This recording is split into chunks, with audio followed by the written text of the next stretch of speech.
It's raining. It's a bit miserable, and we're in a cemetery, and that's pretty miserable too. I want you to picture something. I want to picture the time when Jesus came to the tomb of Lazarus. I don't think we understand the drama of it.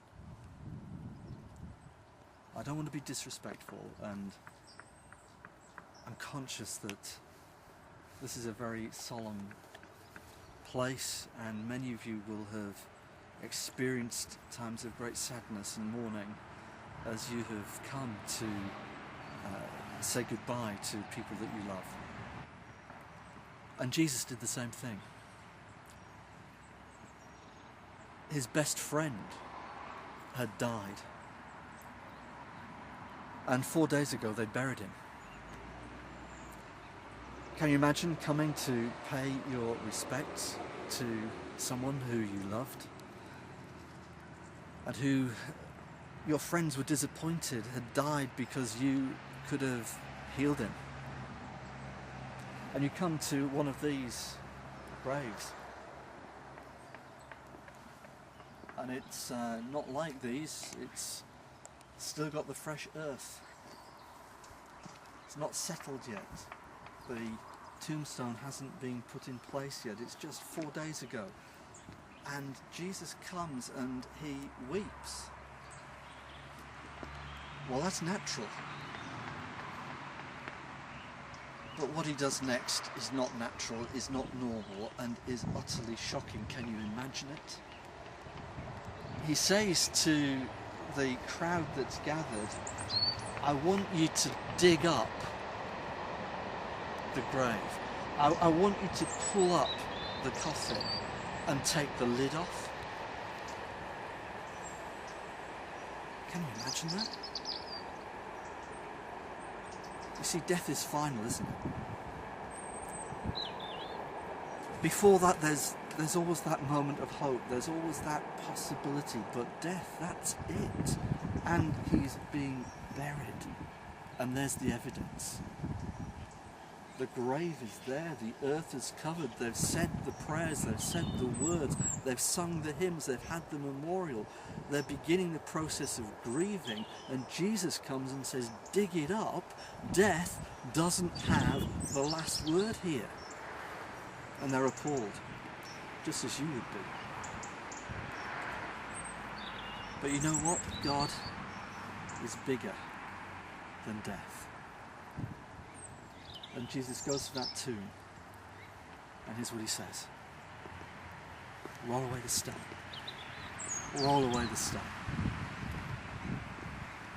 And they say, no, you're mad. You're outrageous. If you'd wanted to do something about this, you could have done it days ago. You didn't. Don't make this worse.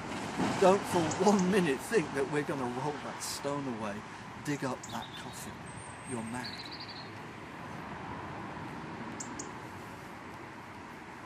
I don't know what you're facing. There's lots of death. There's lots of death in my life. There are areas in my life that are dead, and I'd rather they stayed dead, if I'm honest. It's too painful. It hurts too much to think that there might be the possibility of those areas being brought back to life. And Jesus comes and says, roll away the stone. Move away the earth. Pull up the coffin.